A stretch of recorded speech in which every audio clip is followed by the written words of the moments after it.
Greetings, Cancer, to your in-depth weekly festive forecast for week commencing the 25th of December for the Sun or the Ascendant. Two big influences on Christmas Day. One is glorious, sublime even. Venus is in your sister water sign of Scorpio, the 5th house. It can be very romantic but also very playful. If you do have children, that's a great location for Venus to be. But that arcs across the heavens in a very lovely way to Neptune. Whether it's enjoying some music or talking about old family stories or actually playing games, you can bring a sense of playfulness but also gentleness to proceedings with that combination. What's a bit more challenging, if I'm honest, is not that the moon's in your 12th house, which can make you a bit quieter and a bit more reserved. It's more that it goes face to face with Mars as the day goes on. You may find yourself, if the company's not quite your cup of tea, feeling a little bit closed in and perhaps wanting to get back into your space if that's possible. But you know, the Sun is augmenting your 7th house of relating and linking with the ruler of the sign of Capricorn, Saturn, absolutely fantastically at the start of this week. So if you're with familiar faces, I think you're going to feel very, very content indeed. But on Wednesday, of course, we have a full moon in your sign. Now, the annual full moon in the sign of Cancer is particularly relevant because your sign is ruled by the moon. So you're very much in touch with the cycles of the moon, and this particular one flags up the situations where you don't feel quite at ease with anyone that you're having to collaborate with. Now, that doesn't necessarily mean a partner. It could be even your work relationships recently may have felt a bit strained. But what is really helping you, even if you have been feeling that someone's been pressing you a bit, making demands, being a bit awkward, not giving you much back when you're giving them plenty, is the buoyant energies of Jupiter. It's very supportive to this full moon.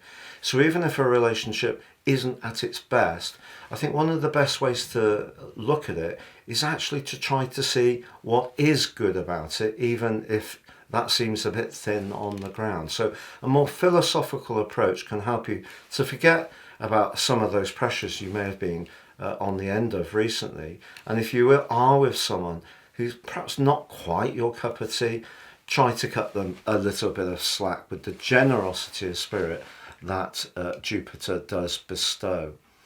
But we do have a developing situation in your 6th house, very much to do with practicalities. If you're going to hit the winter sales immediately after Christmas, it wouldn't be a surprise if you snaffled some bargains that are to do with making life at home that much more efficient. You know, whether it's some cut price cookbooks or some housewares or domestic appliances, that all fits with that 6th house energy, particularly with Mars in that area. Mars is in actual fact a very stamina-giving energy in the 6th house. It's in a quite tight alliance with Mercury, which means that if you have in the run-up to Christmas been spinning lots of plates, you could feel a little bit weary, particularly as both are squaring up to Neptune in the part of your chart to do with freedom and not having to worry too much about responsibilities and obligations. I think if you have the chance at all just to tune out a little bit from trying to make everything work exactly so, that would be therapeutic for you. Also on Friday, Venus travels to move into Sagittarius to join up with the retreated Mercury and the feisty Mars. The Venus in the 6th house brings up that potential to be sacrificing and supportive to others. Well, that's crunch tackled in a right angle by the stern and abrasive energies of Saturn. So this 6th, 9th house energy that brings the curtain down on the year is certainly something you need to be conscious of, because as you go into 2024, it's going to play a part possibly in the solar return for the whole of the 12 months, even if it's not very apparent. So you're kind of being encouraged to be virtuous, but not too virtuous that it crushes your sense of spontaneity. Also, Jupiter ends its retrograde as the year comes to a close. And Jupiter's in the part of your chart to do with your friendships, your associations, your network, but also your future hopes. And it's going to be forging some excellent links right through to the 25th of May. Not least that it's linking in a really positive way to Saturn as this year comes to a close. So what I would say to you is that Jupiter is about growth, and the 11th house is about your network, but it's also perhaps about growing your friendships with people that perhaps have a similar kind of credo.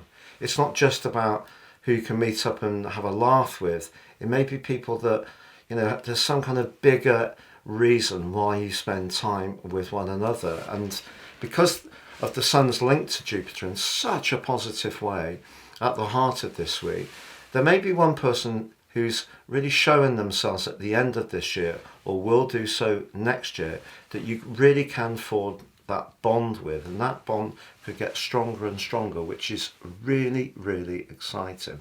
If you've yet to check out your in-depth 2024 deep dive video, please see the link beneath this video. Also, if you've yet to order your personal astrology forecast for next year based on your unique birth data, check out my special offer below, where you get 30% off plus your character analysis. No two charts are the same, but also you get your free zodiac, Indian and Chinese forecast for all 12 signs for the whole of year 2024, absolutely free of charge.